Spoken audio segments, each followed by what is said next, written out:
Com- uh, Community Police Commission bi-monthly meeting, and today is March 15, 2023. And the Seattle Community Police Commission acknowledges that we are on the traditional land of the Coast Salish people, including the Muckleshoot, Suquamish, Duwamish people, past and present. And with humility, we recognize how much we benefit from living on their land and water. The Seattle Community Police Commission honors and highly esteems these tribes. We hope that this acknowledgement will encourage authentic relationships with urban Native people and all Coast Salish tribes. And today we will take attendance. Commissioner Reverend Harriet Walden. Here. Good morning. And Commissioner Mary Ruffin. Present. Good morning. Commissioner Asha Mohammed. Commissioner Joseph Saya. Present. Good morning. Good morning. Commissioner Alina Santian is not going to be with us today and is an excused absence. Commissioner Erica Newman. Commissioner Tasha Johnson. Here. Good morning. Good morning. Commissioner LaJaya Washington. Present. Good morning. And Commissioner Suzette Dickerson. Present. Good morning. And Commissioner Officer Mark Mullins. Officer Mark Mullins is present. Good morning. And Commissioner Joe Merkel. Good morning. I'm here. Good morning. And Commissioner Jeremy Wood. Morning. Good morning. And I am Commissioner Patricia Hunter. Well, the agenda was distributed, and I'm wondering if I could get a motion to approve the draft agenda.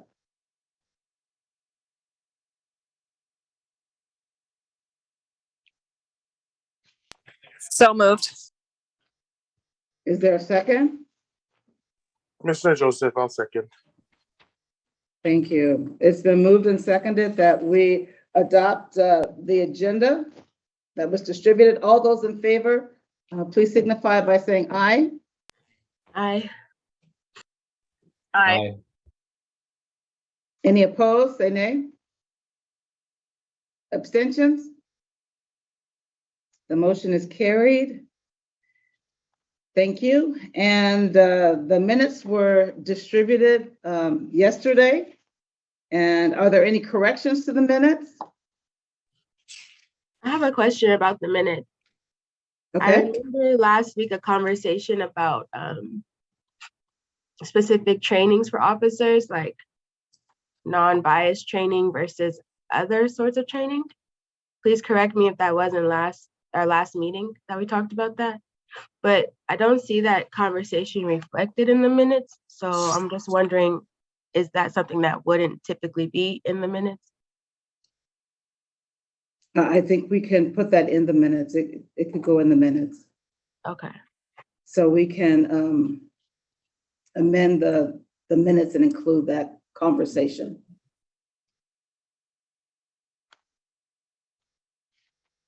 Thank you for that.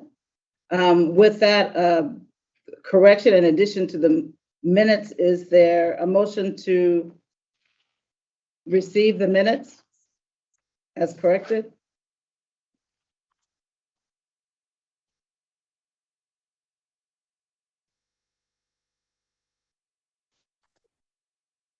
I will so move. So moved. It's been moved and seconded that the minutes be approved as corrected. All those in favor, please signify by saying aye.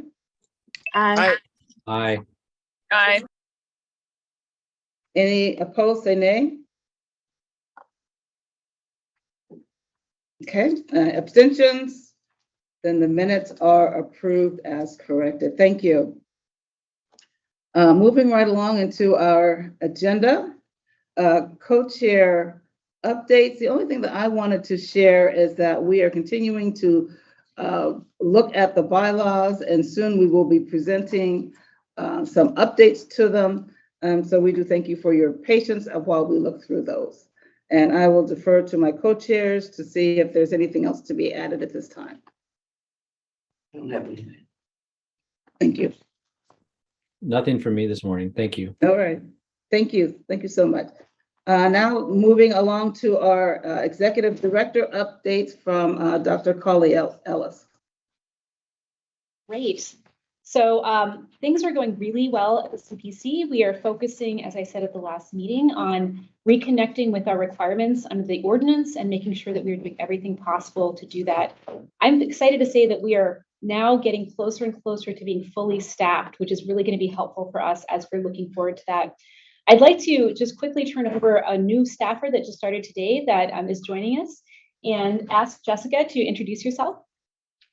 Hi, I'm Jessica, and I'm the new legislative aide, and yeah, I'm a grad student at UW, and I'm excited to be here. Thank you, Jessica. That's all I have. Great. Thank you so much. We will move right along to our work group updates and staff department updates.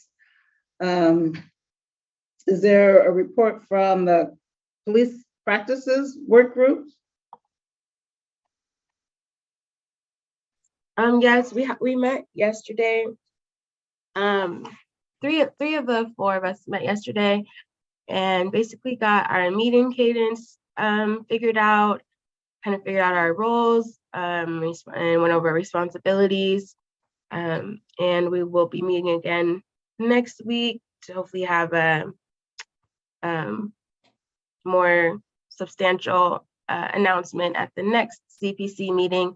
Also, I just wanted to make an ask that those who are on the police practices work group who haven't been able to make it to a meeting, just be responsive to emails and let us know if you can fit the schedule we've set. Also, any other commissioners that would like to join the police practices work group, please reach out to Mina or myself or Tasha.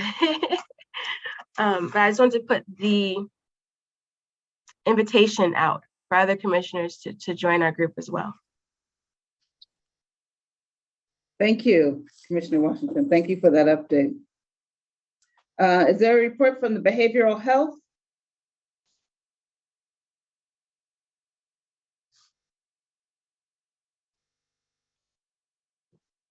Okay, I guess not at this point.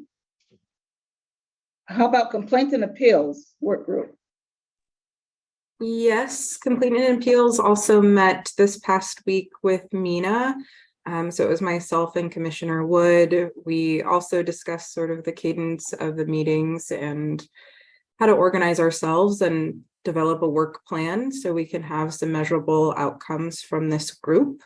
Our next steps are creating a work plan and getting meetings set up with OIG and OPA with the assistance of Mina.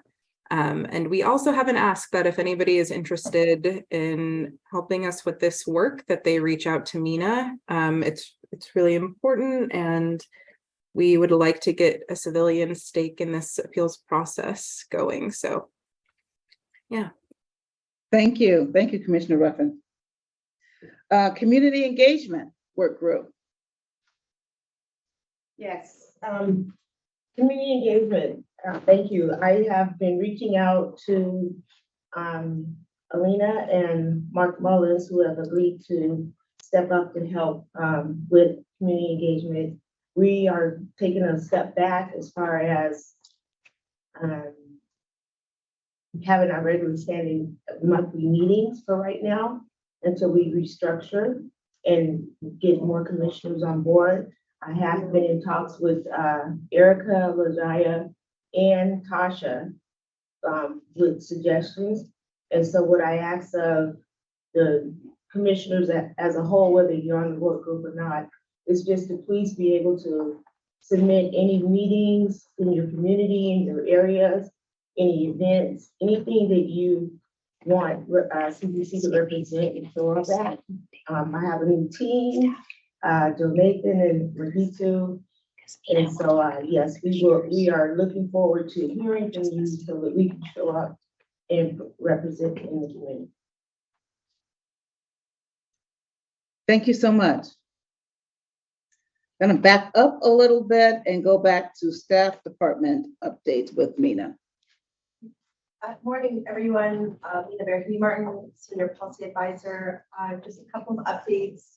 As the work group leads alluded to, we are really excited to be jumpstarting some of the work groups again and kind of getting into the nitty-gritty of things. We will be starting to review the work of past iterations of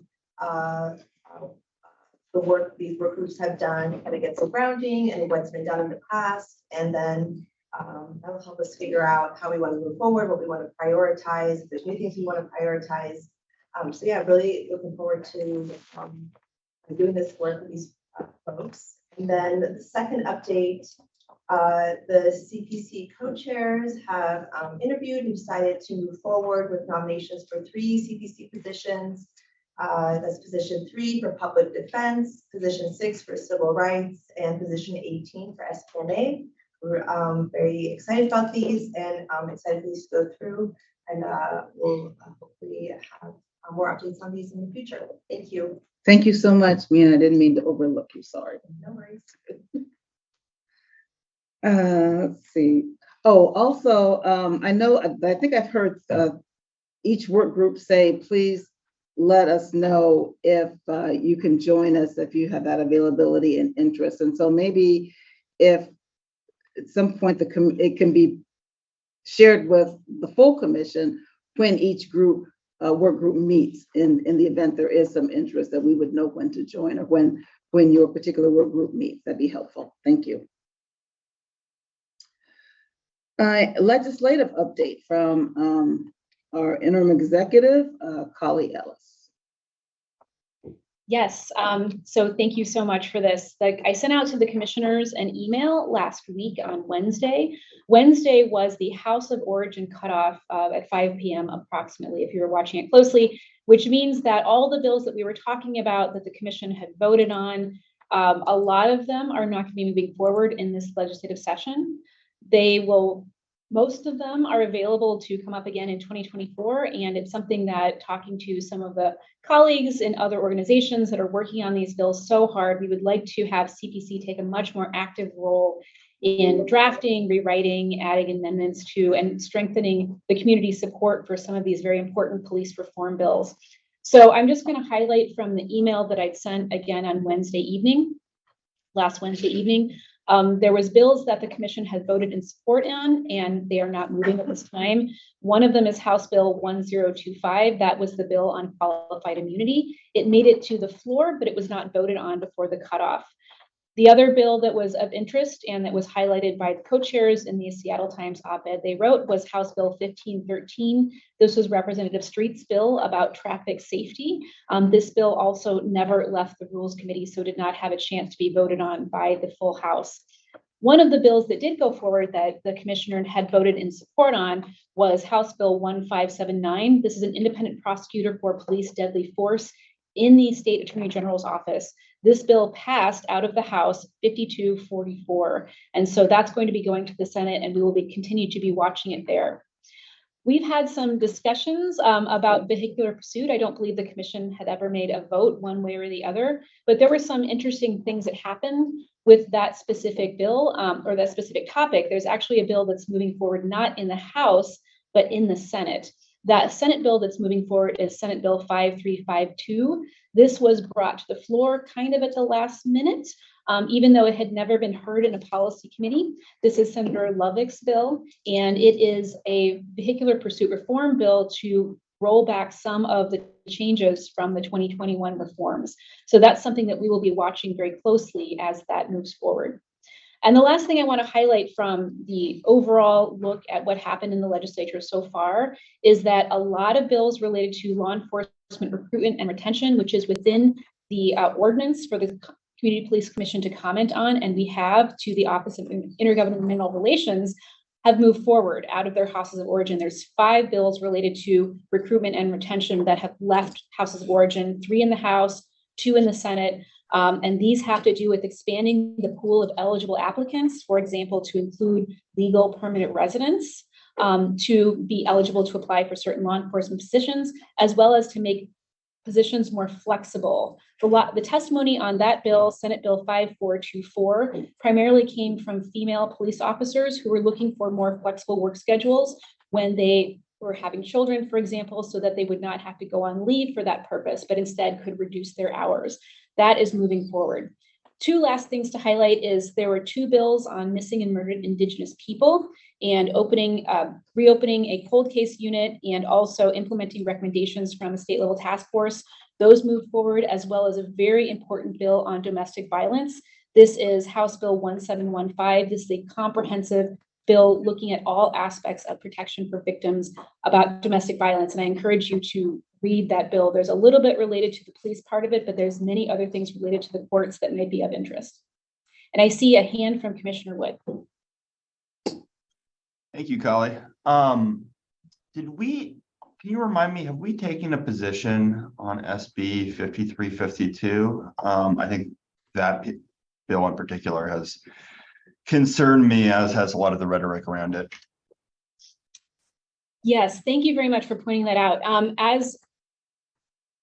As we've gone through the legislative session so far, the vehicular pursuit topic is one that I have tried to bring forward several times.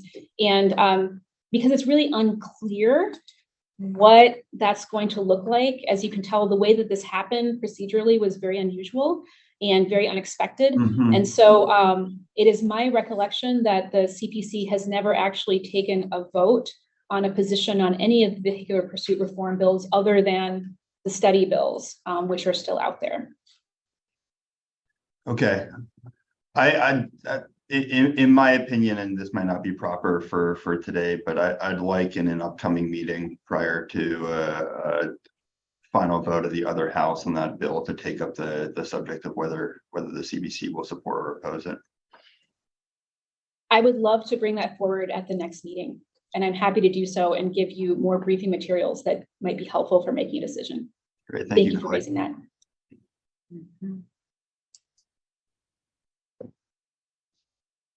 And that's anything else on the legislative? Nope. Updates? Okay, great, thank you. Commissioner Dickerson, can you give us an update on contract negotiations?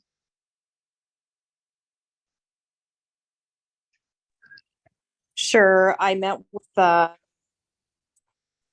I met with the city team in regards to contract negotiations, and we have finished all the parameters and tried to make sure that all the accountability pieces are put into the negotiations. They are up and going. Unfortunately, I can't give like details in regards to what stuff is on the table, but just note that there are the accountability portions that are being put forward. Thank you so much. You're welcome. Any additional updates from Director Cross from community engagement? As far as community engagement is concerned going forward, we are, like I said earlier, we are revamping the program and have great work ahead of us with I met with the team, our new team going forward, and we will have a report out later with events that we already have written down and looking into to register to participate in this for the summer. So once again, I am asking that with that all that being said, that it's going to really be geared around commissioners to participate in the different meetings within their communities and some of the events so that the staff can be more focused on the logistics and events out in the community for the summer.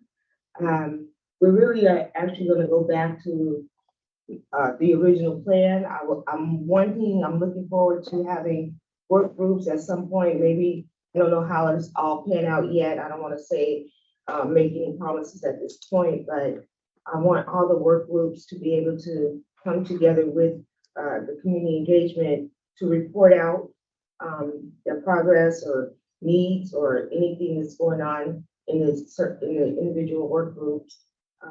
We'll see how we will put that out to the community at large.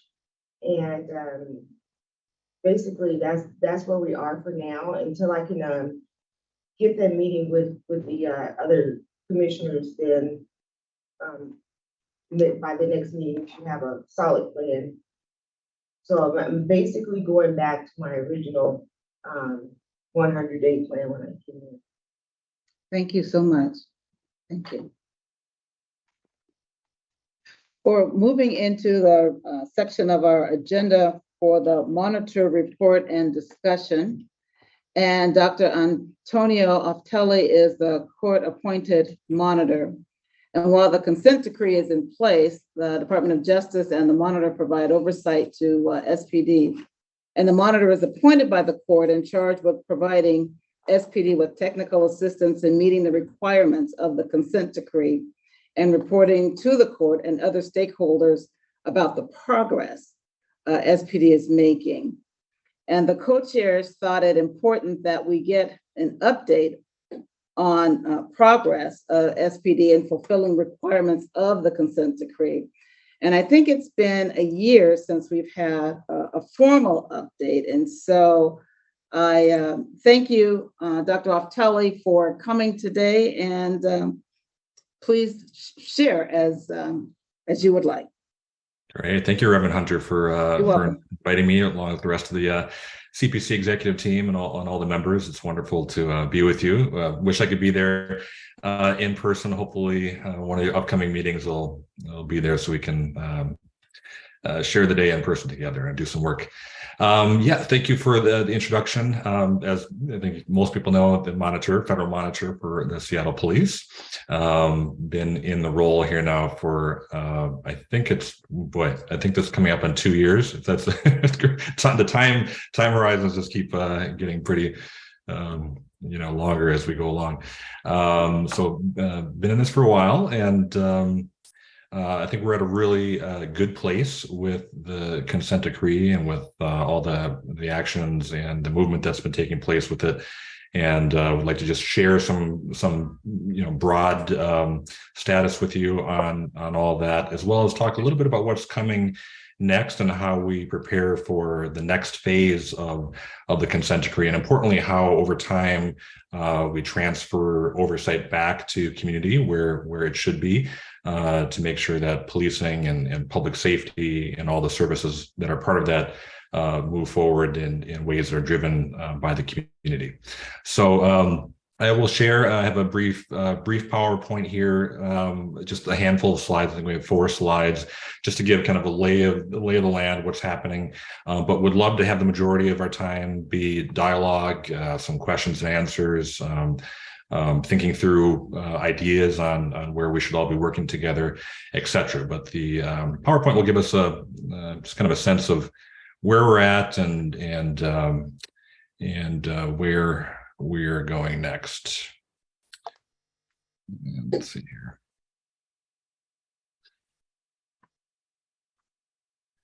Let me get to, I haven't been on this in a while here. Let me go down here. Can all see that home screen, home slide? Yes. That's one of the ubiquitous questions nowadays, right? Can you see the home slide? It used to be, can you hear me now? Back in the day, we used to have the conference calls. Now we're on Zoom. It's like, can you see the PowerPoint? So glad you can see that. So broadly, what we'll talk about today is overview of the monitoring activities, things that have been taking place. Last year, we'll talk a bit about what happened there to recap some of the highlights there, as well as what's happening this year as we get into moving forward. We'll talk briefly. I'll share a little bit of an update on the Seattle Accountability System Sustainment Assessment that is being currently worked on.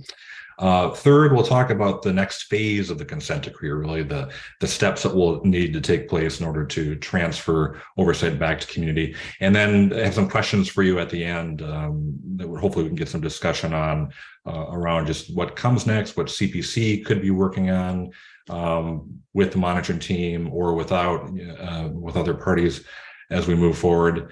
And just kind of bring forward some ideas on what can happen next with that.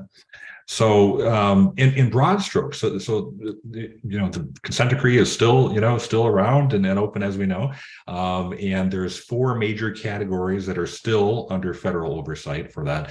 And those categories that go back to the original consent decree, as well as the investigation by Department of Justice, boil down to roughly these 4, and it's around use of force, how Seattle Police Department deals with people in crisis, i.e. crisis intervention, stops and detentions, and supervision. And there's a number of other subcategories, of course, that are underneath that. But those 4 main categories still are under supervision of the court and are being tracked as we go forward. So the monitoring, so to say, is still happening for those.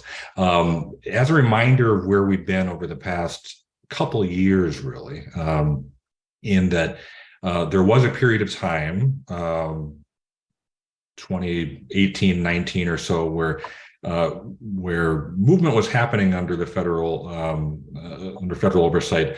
But we got into a kind of place of I guess maybe called stasis, and so things are moving forward, but we're kind of a lot of things were just pending. And then, of course, went into 2020 and had a crisis across the nation and in Seattle as well.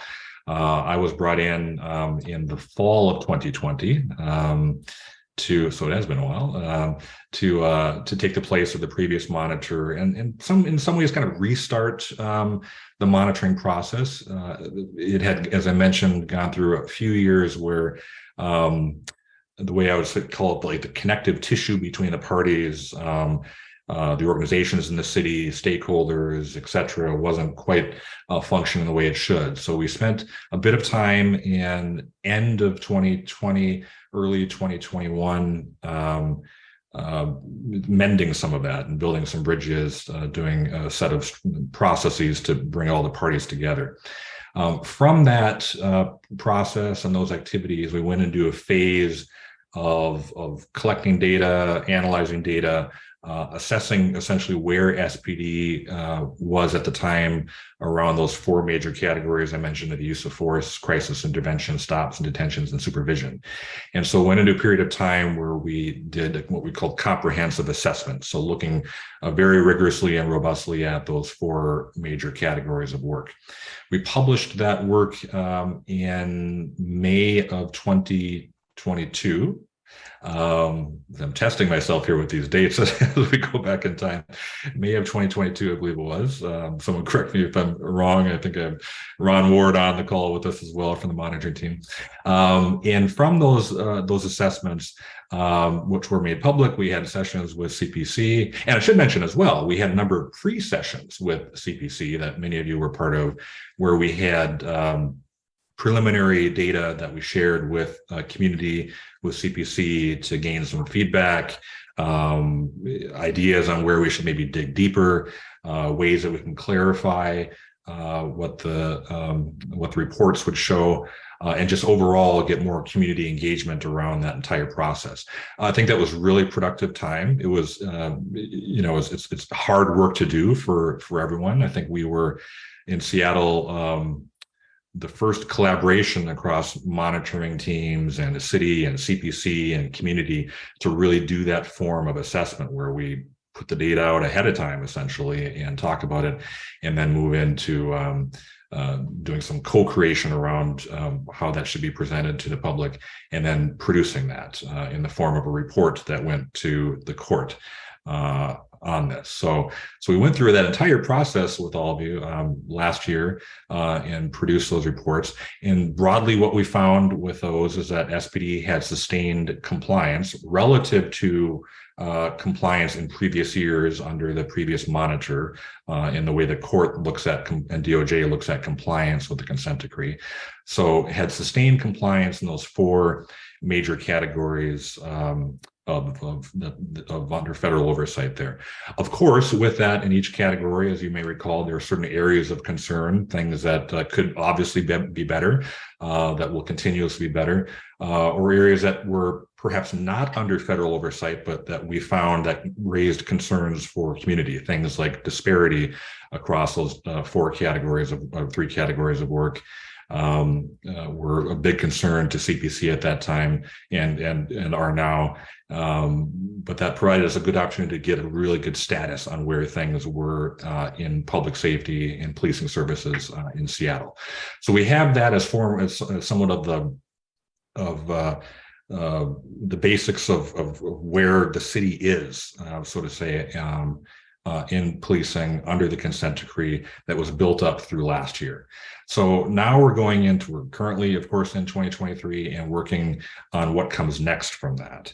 And so there are 2 relatively larger categories of work. We still, as I mentioned, are doing the general monitoring oversight of those categories in the consent decree. But we're also going quite deep this year into looking at the sustainability of the accountability system, as well as looking at doing a lot of strategic planning around what comes next, or how we transfer oversight back to the community.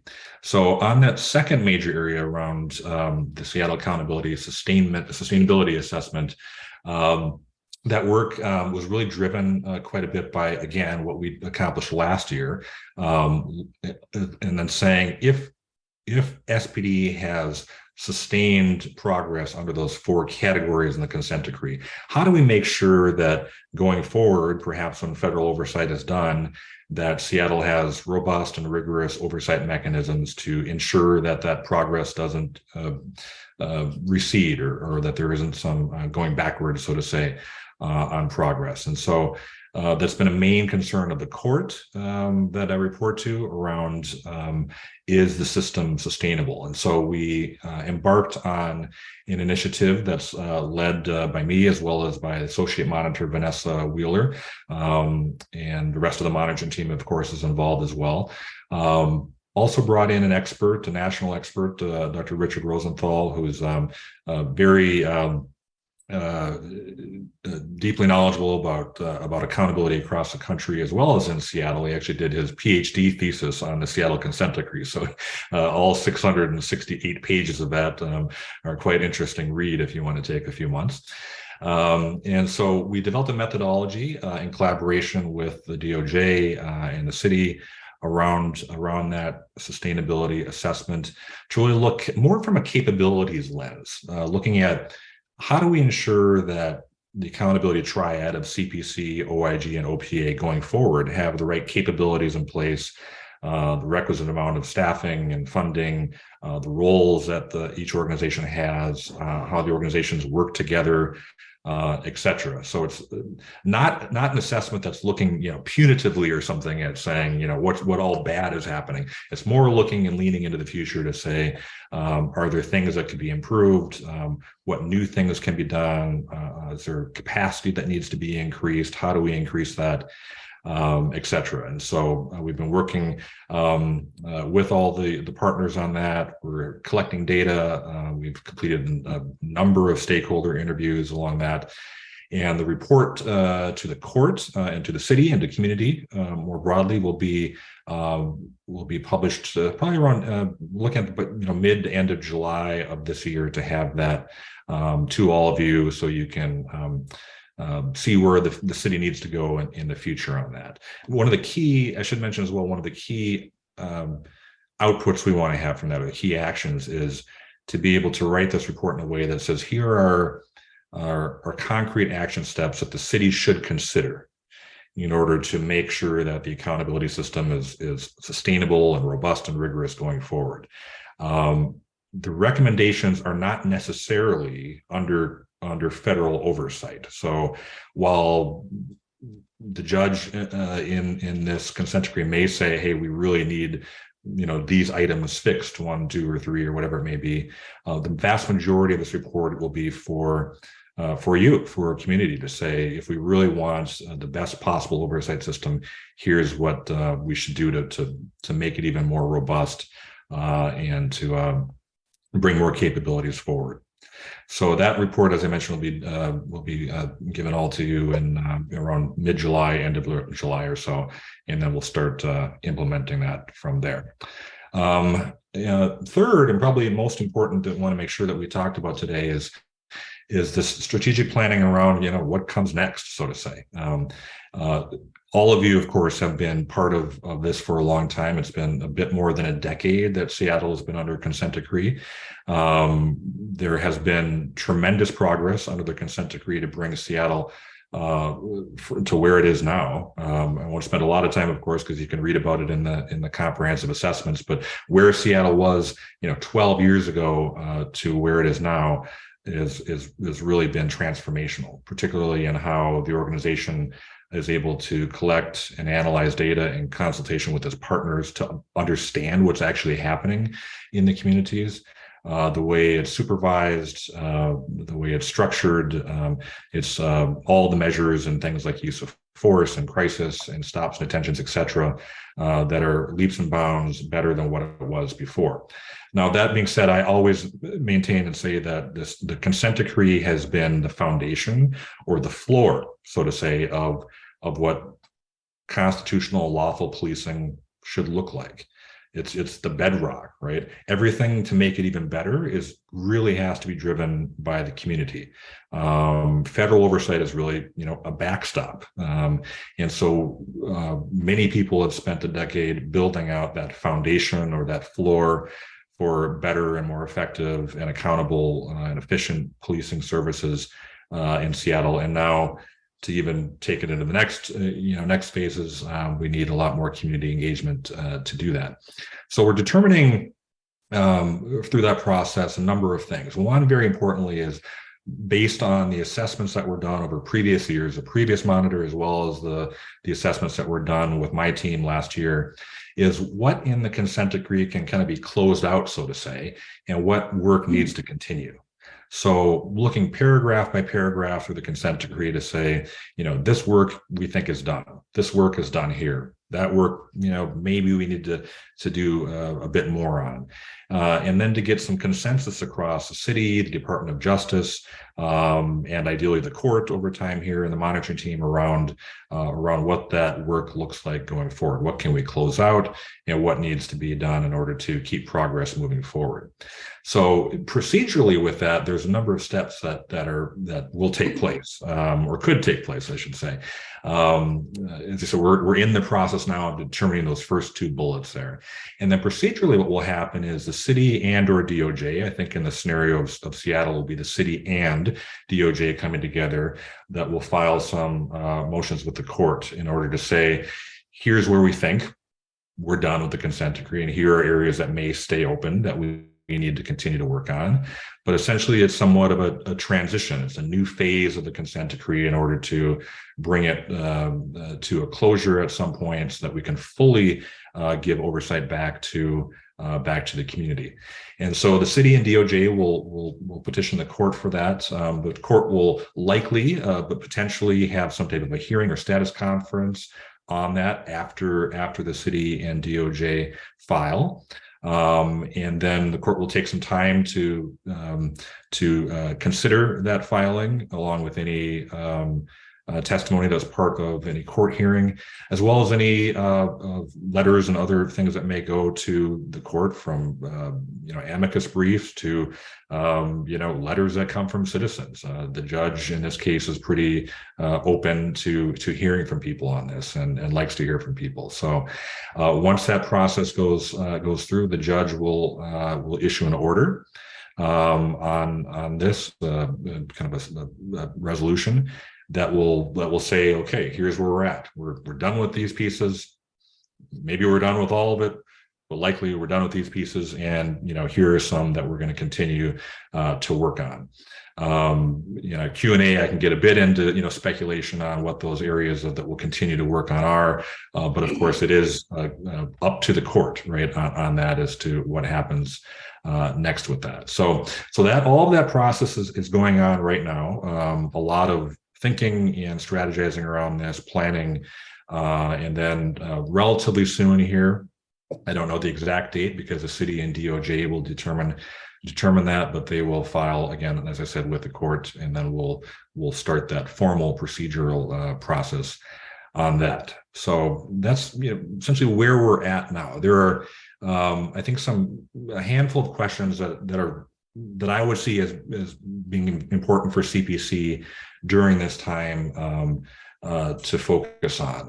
One big one, somewhat broadly and strategically, is to be thinking about how this next phase of the consent decree should be paced. Meaning, if the idea is that we'll be finished with some major parts of the consent decree, there'll be some that we'll continue to work on under federal oversight with CPC and other partners, with the goal of getting to a point where we transfer again this accountability, managing all of this back to community.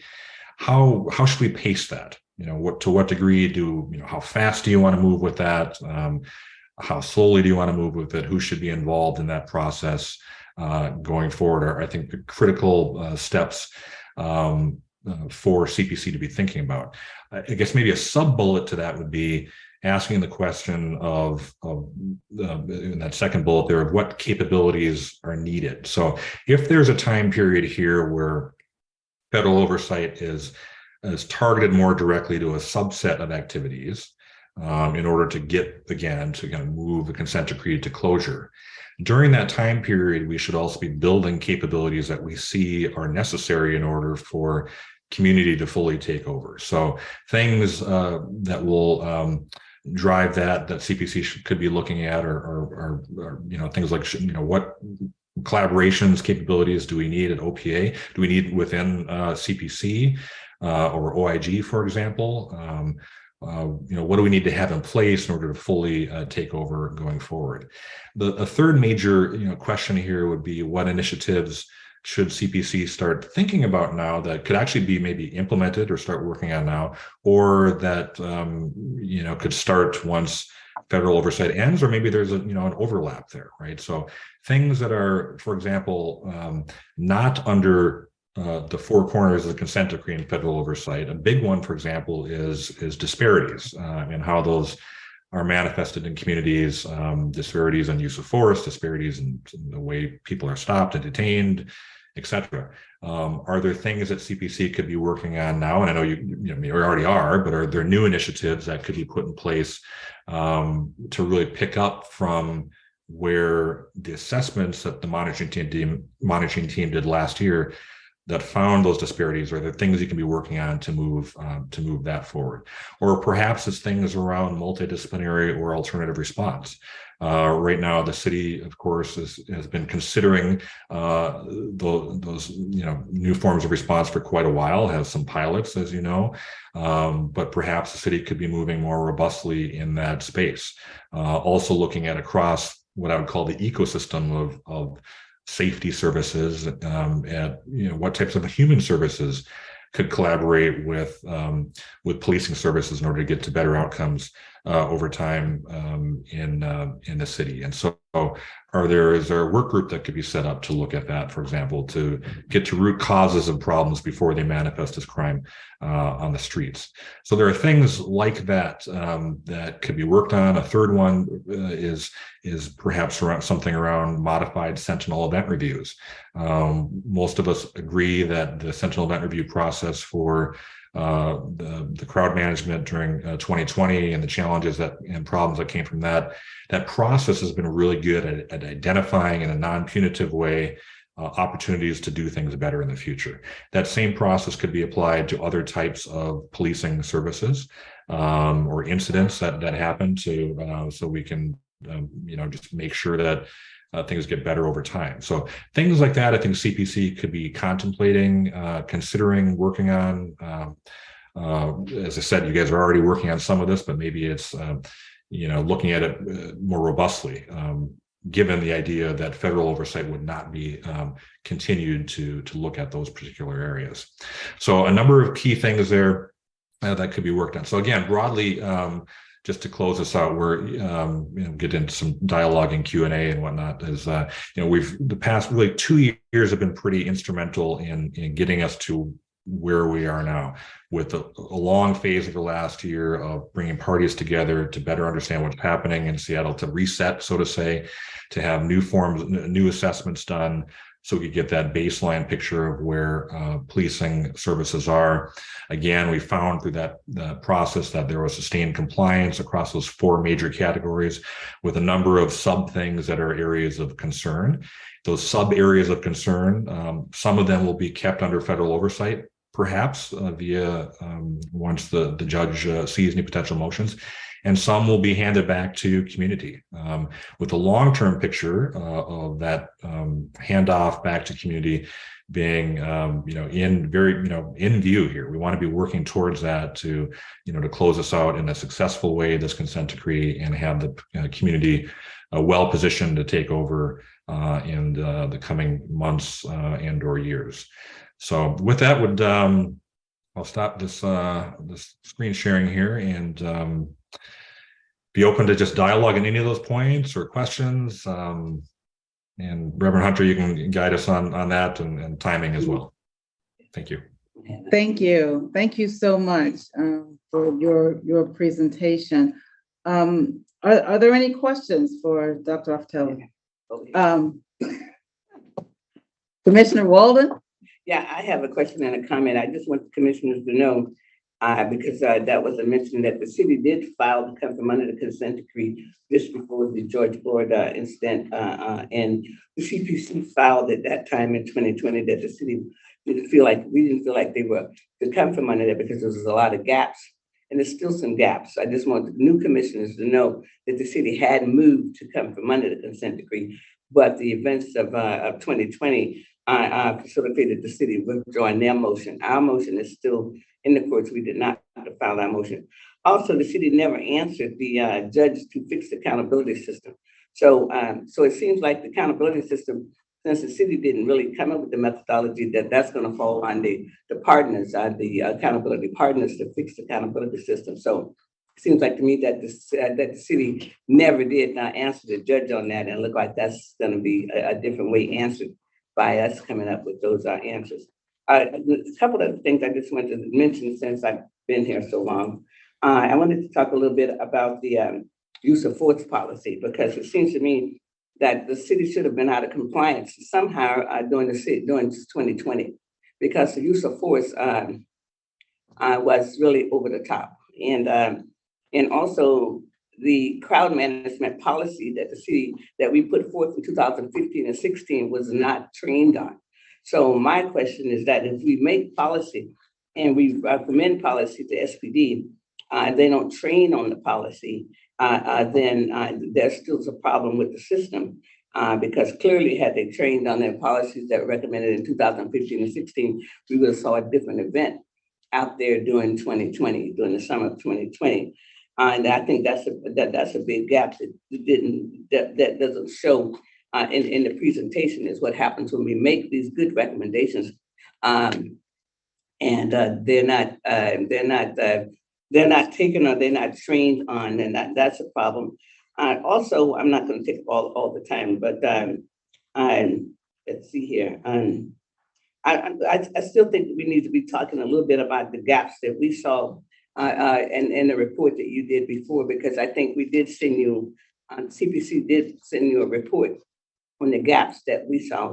And also the elephant in the room is the contract. We know that the contract, and DOJ cannot do anything about that. And so we don't know what we're going to get. And if any of the ordinance that's in the, if anything that's in the ordinance, it's going to be bargained, and if we're going to get anything, because really and truly, we can have everything here, but if we don't get changes in the contract for more, more constitutional changes, then it's not going to work. One other thing about moving a lot of things from the police department and putting them out in community and into nonprofits, then the constitutional part of that is over. And I don't think the community people who are absolutely asking for things to be moved out don't understand constitutionally what happens when you move. Social workers won't know if there's a restraining order, domestic violence. There's a lot of things like what has happened when they pull the police department together apart. And one of those is like parking enforcement. Parking enforcement now might not know who stolen cars are. Because before there was some things that, since it was under police department, it's some things that that would show up. I'm gonna take my coattail hat off and talk from mother to police accountability, because the community, the DOJ gonna leave us, but the police department is in shambles. That wasn't that way in 2012. It's not enough officers. It's not enough units to be able to actually look at solving crime. And so as a community person, I think when they leave, and I've mentioned this to the DOJ, and some levels, our police force is a lot weaker than it was when they came. And I'll step back in the chair, but that was from Mother to Police Accountability opinion about what is happening. Thank you. Thank you, Reverend Walden. Dr. Otelli, any response there? Yeah, I can, to the degree you want, Reverend Hunter. A few points on that. Broadly, as you know, Reverend Walden, I talked to you quite a bit and agree on most of these points. Just for some clarification, as I mentioned in the presentation, when the city and DOJ file with the court will likely hold some form of status conference, and then the court will issue an order, and that order will say, here's where we think we're done with certain elements of the consent decree. Here's where work will continue. For me, there's a bit of speculation as to what goes into that order, all right? But what I would assume is that crowd management and the connection between use of force and crowd management will continue to be worked on under federal oversight once that court order comes out. Again, I can't speak for the court on that because only the judge can put out that order. But my assumption is that will still be being worked on. The city needs to have a court-approved crowd management plan, which they're currently being worked on. That has to go before DOJ and the monitoring team and be approved by the court. So that new crowd management policy is still in development and will have to be reviewed and approved, as well as the city will need to show that officers have been trained on that new policy before the court would likely sign off on having that part of the consent decree finished. That was always a challenging part on so many levels, right, for the city, of course, and for community, in that crowd management per se was never really included in the consent decree originally. It just wasn't on the radar of anyone at that point in time. It wasn't part of the original investigation, but because of the use of the levels of force that were used during 2020, it became part of the process and has grown to be being looked at by DOJ and the court overseeing that. So that work will likely continue on that, and we'll of course be working with the city and CPC on that and reporting back on that.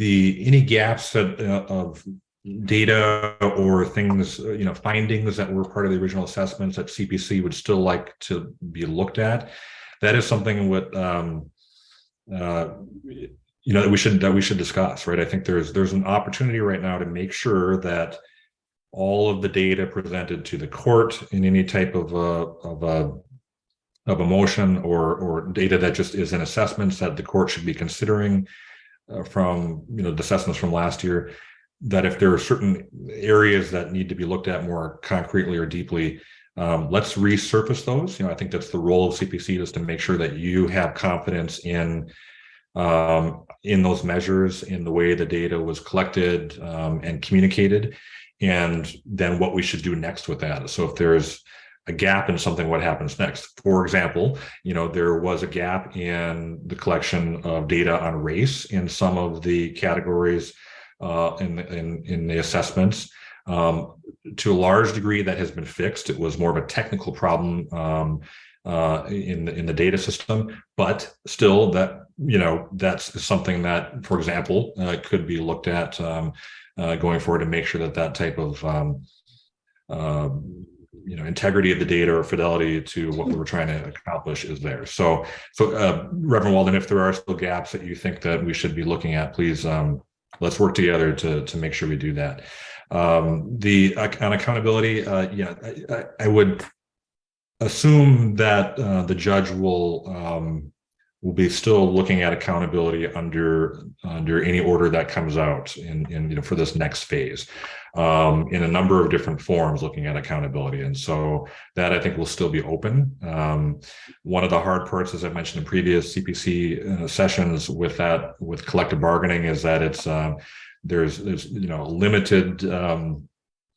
The court really just doesn't have jurisdiction over that. So there's limited role the court has in collective bargaining, but all of us, I think, can influence that to some degree. The other major challenge is temporal, right? It's the time it takes to put together these agreements around collective bargaining, and so one of the key considerations that we all have to look at is there. If hypothetically it took another 3-4 years for an agreement with SPOG to be put in place, would you want federal oversight to stay on for 3 or 4 years to just track that, right? My guess is generally most people probably wouldn't, but it's a valid question, right? As to to what degree can community leverage federal oversight and the consent decree in order to advance needs under collective bargaining. It's a very complex process, as we all know. It takes a long time, and so there are a number of things there, I think, for all of us to be thinking about. On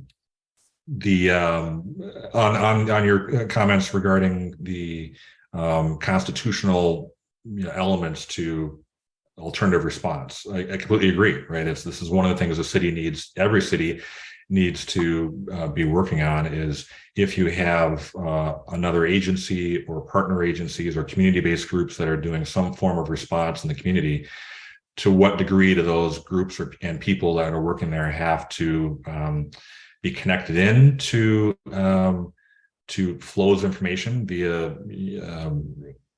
data integration, essentially decision-making integration. What rights would they have to that? So how can they be trained to make sure that their interactions are constitutional, lawful, as we would want policing services to be? Those are all how are they trained? What equipment do they have, et cetera? Are all really big ticket questions.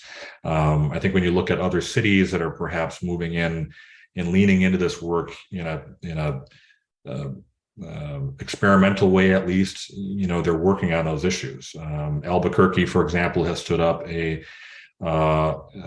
separate agent. So they have the police department in Albuquerque, but they also have a community safety agency, which responds to mental health challenges, to public intoxication, to public nuisance type calls. And so they work very collaboratively, though, with police department, and they have a lot of data sharing in place to do that well. So those are all big things that the city needs to work on. I think CPC should have a role in creating what that future could look like, right? This isn't going to happen next year, or maybe even the year after, but maybe in the near midterm future, Seattle could be a leading city in that type of work. So, but you're right, a lot of complexity in actually standing that up. And I think you had one more question, and I'm looking at my scribble here, and I can't read my own writing. So, the SPD in shambles. I think that was the term that I wrote down. Yeah, what is it's I love that term, shambles. It's a good technical term. This is a challenge for all of us. It's a challenge nationwide, but of course, we're here in Seattle worried about this, right? And it's I think it's probably going to take a decade for Seattle to get to the number of officers that the city needs, because of factors that are beyond most of our control at this point, right? This is not necessarily just about how much officers are paid or their working conditions. It's a national phenomenon that's hit Seattle very hard, and multiple factors that have gone into that. It's going to take a long time to rebuild that. During that time, though, that's where it does connect in with alternative response. And I'm taking my monitoring hat off here for a second and putting on a different hat, but it's because it's not under my purview, but it's if it's going to take quite a while to rebuild those numbers to where they should be for sworn officers, it probably is worthwhile for the city to be looking at how many officers do we need over time, and are there services that could be picked up by other organizations to free up sworn officers to focus on things that they should be, right? So I think there's a lot of work there that CPC and the community should do to just really envision what kind of future we want for services, safety services in Seattle, and how to build the capabilities and the people that would do that. Even if you're going to hire to do hire people, contract with agencies and hire people to do forms of alternative response, that's going to even take a long time to hire people, right? Cities are struggling with that right now with human services people, trying to hire enough of them, and people that have expertise in mental health, for example. And so all of that, I think, it's a big work stream that CPC could be working on right now, with a really like a 5-10 year vision of where do we want the city to be as we move forward into the future. Thank you. Thank you for that response. Any other commissioners have comments or questions?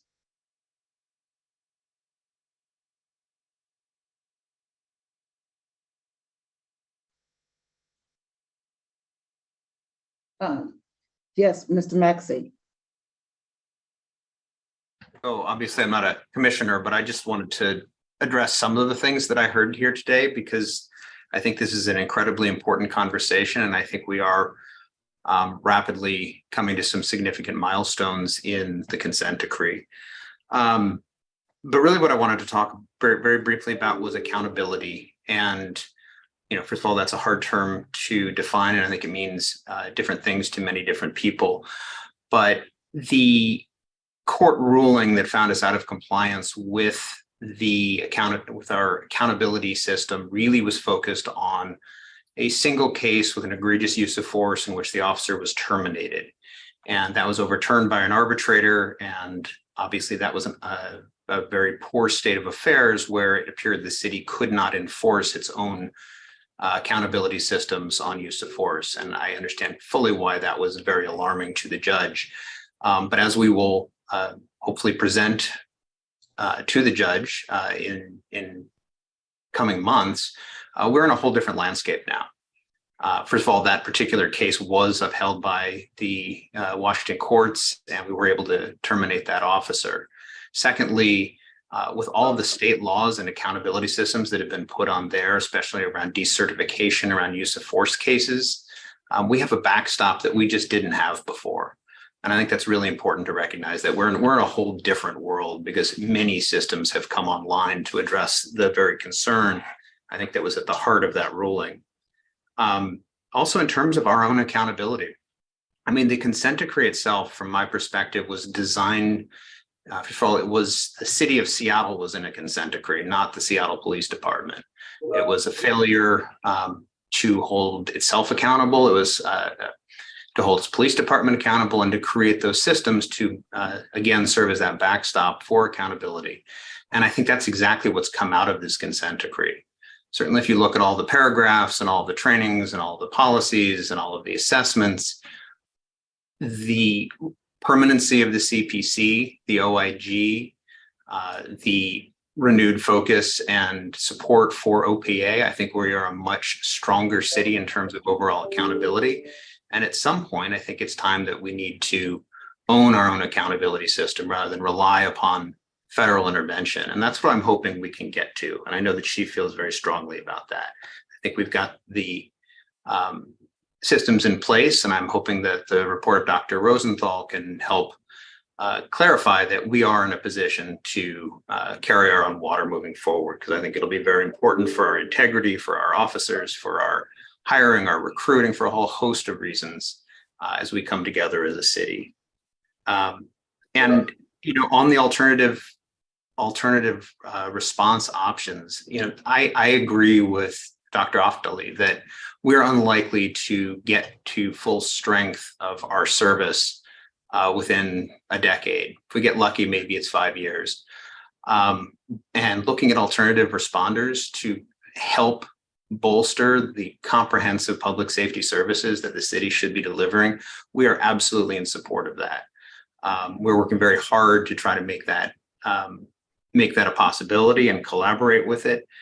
The only thing that I would flag in that is that every successful model that people talk about, the CAHOOTS model down in Eugene, Oregon, the STAR model in Denver, the Albuquerque Department of Community Safety, all of those work hand in hand collaboratively with the police department.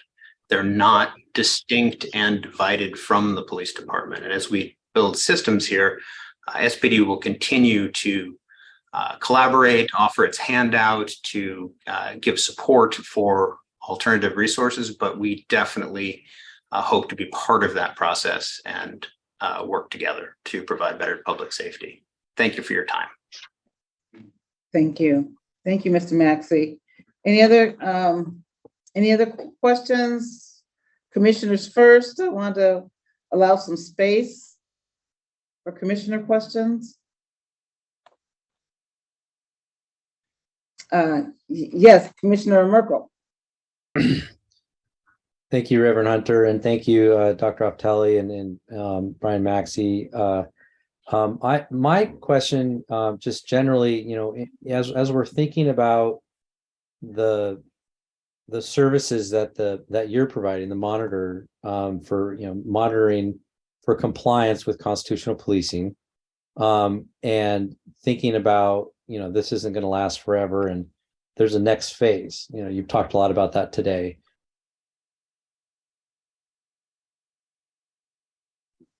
How do you see the monitoring services being absorbed into the current triad moving forward, and how can that operate effectively in a sustained way? And I know part of that is being looked at by Rosenthal, and that was why he visited the commission a couple meetings ago, and we had that conversation at the commission level.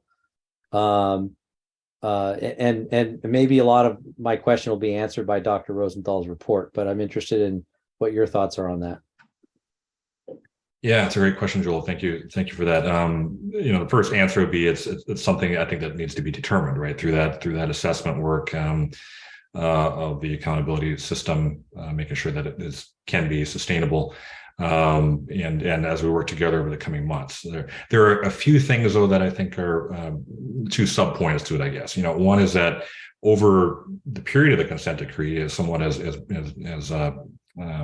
Brian Maxey had alluded to, we built a lot of those capabilities in place in the city. So, if you go back in time, right, a lot of this oversight mechanism, the structures, the systems, processes were not in place going back a decade, and now they are. So it does get to a point when you get towards the end of these consent decrees where there's some redundancy, some good redundancy, right? And that there's capabilities where we're all sharing in that and overseeing, processes. And so I think that's one is, that those capabilities are currently in place, but we are looking at how can they become more sustainable over time.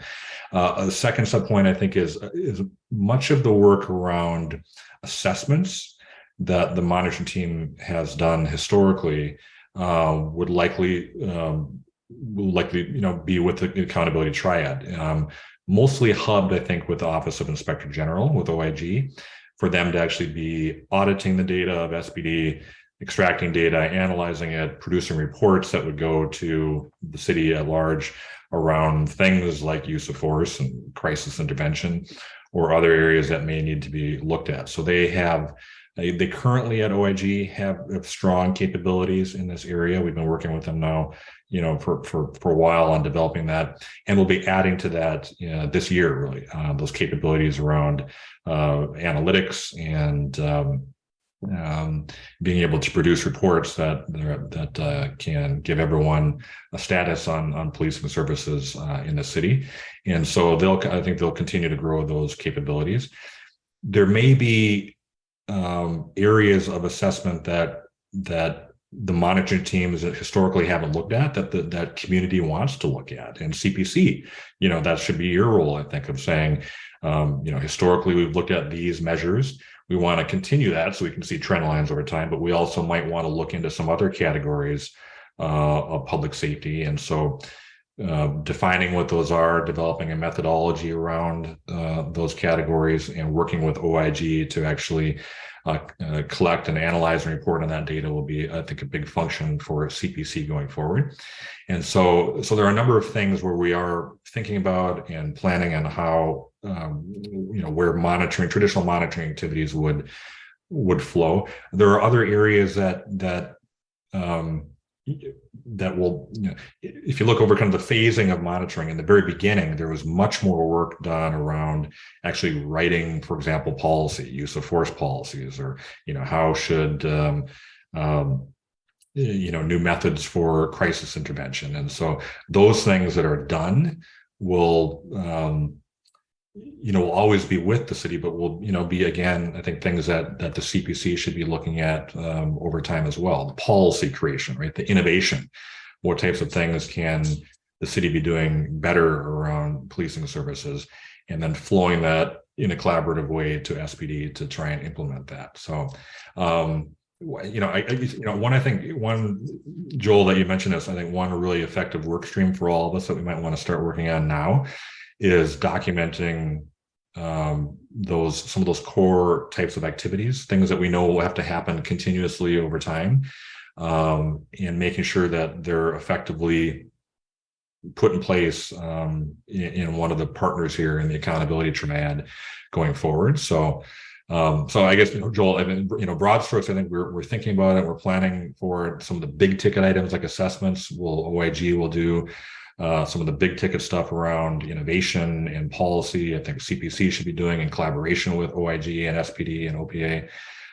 But we should probably develop some, line items on these categories of work that we, just make sure we have confidence that nothing will, fall through the cracks, so to say, in the years to come.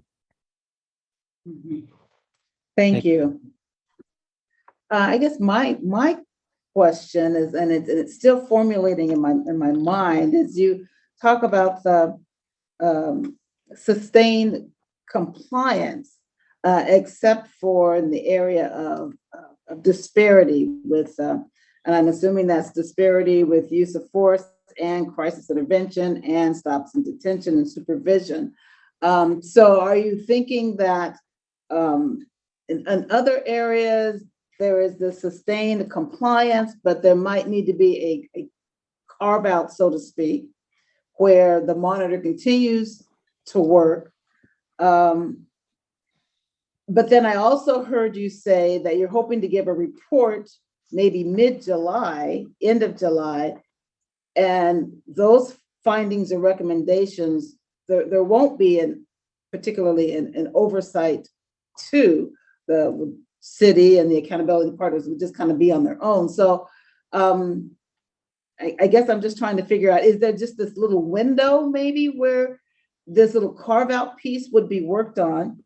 Another question that I have is there some way that the monitor could recommend to the court that the collective bargaining piece be flagged, that that there's lots of work that the partners can do, but still there is this huge glaring piece that that impacts the accountability system, is the collective bargaining, and that needs to be looked at and addressed. So is there some way that there could be a huge flag that is that goes that is labeled with the collective bargaining piece?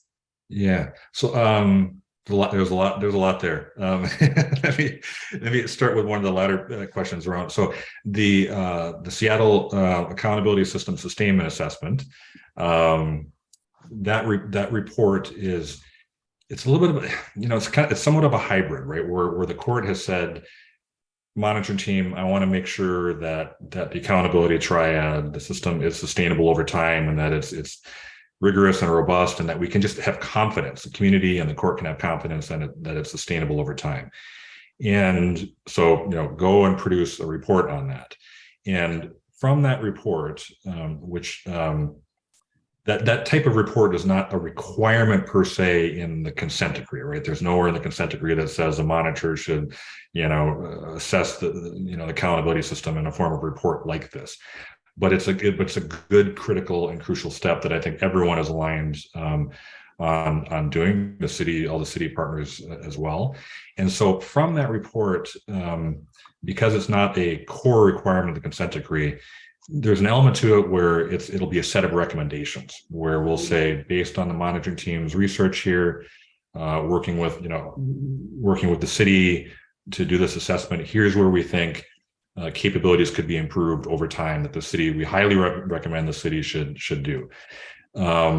There may be, however, in that, and I can't say for sure, but something that we find where the court would say, wait a second, this one particular area really needs to be fixed before the court ever signs off on the end of a consent decree, right? So I don't know that if there'd be anything like that, but I think for all of us to understand that report around that accountability system is somewhat of a it'll help us think about what the future holds or what it should look like. There may be things there that the court wants to look more directly at, or things that we just say, here's a big recommendation. So it's a bit of a hybrid, if that makes sense, and something that we'll collectively, I think, the monitoring team and the CPC and community, look at, right, and we'll likely have a session here for the results from that report, and then determine some next steps. Going back to your first question around sustained compliance and what that meant. So in the consent decree, broadly, there's those four major categories of work there around the use of force and crisis intervention, stops, detentions, and supervision. Those all are rooted in the investigation that the Department of Justice did at the beginning of the consent decree, that formed the basis for a settlement agreement. DOJ, I think we do have some DOJ representation on today's call, so if the experts need to weigh in, they can, but the did not include in the investigation disparities, any disparities that come from policing services in that core set of findings that determined what the settlement agreement would be made of, right? And what, by extension, the monitoring team would be looking at. So something like racial disparities that are in stops, detentions is not a core part of the consent decree because it was never part of the original investigation by DOJ. But for all of us, of course, it's something of high concern. High concern in two ways. One is, how do we get to the root cause of that? Because all of us understand that it's not the sole responsibility of sworn officers to solve disparity in the city, right? It's a convergence of factors that come from human services, from the education system, from housing inequities, and all, go down, healthcare inequities that manifest on the street, right? And so one is the ability to identify it, which I think one of the great things that have come from the consent decree is the data and analytics systems that have even been able to measure that, right? A decade ago, the city of Seattle did not have the ability to know what disparities actually measure that, right? The way that the city can now, driven by SPD's data system, and so that's a great advance. Now it's, well, what do we do about it, and how do we start working across city agencies to make this better over time? And so we flagged that in the in the comprehensive assessments. Monitoring flagged this as an issue. They said, hey, Seattle Police Department has sustained compliance in the major categories relative to how we measure use of force, for example. But there are disparities in a number of these categories that the city should take note of and really work on in the future, right? So I think Reverend Hunter, it's one of these. It's complex and it's simple in that we know we can see a problem.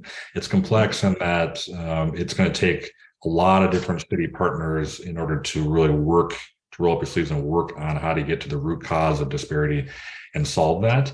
And that should not be something that the federal oversight should be part of, really, because it was never part of the consent decree. And honestly, I think the city has much more innovative ways driven by community to deal with this than the feds do, or federal court does, or our monitoring team does. So that next level of innovation that the community can drive on something like disparities, I think is going to be really important for CPC to drive forward with. On that third question around collective bargaining, it is already on the the judge looks at that very closely. I think it's one of the most difficult pieces for.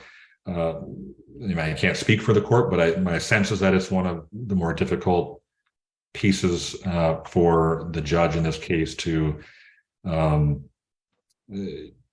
think about and parse and determine how much the court can and should weigh in on this.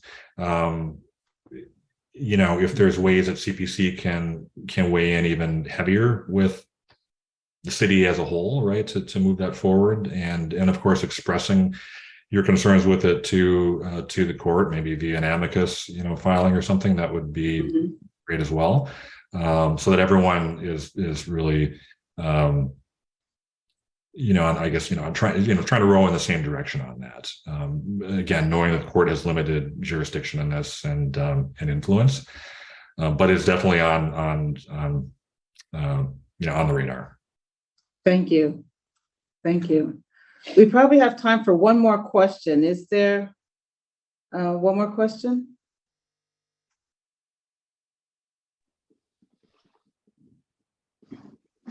Commissioner Mullins?